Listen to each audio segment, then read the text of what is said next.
west coast of Canada looks like, folks. This is as far as you can go on the west coast, really.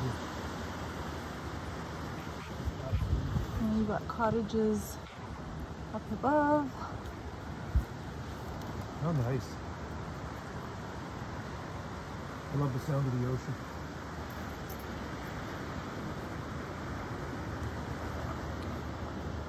And lots of mountains. seabirds out there on the ocean. Lots of wilderness.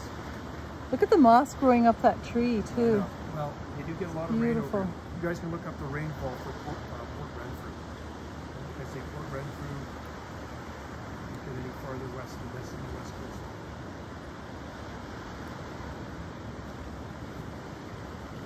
If I stayed in Canada, I would live in a place like this. But might find it a little bit too remote. It is very remote. Not for me. I like it.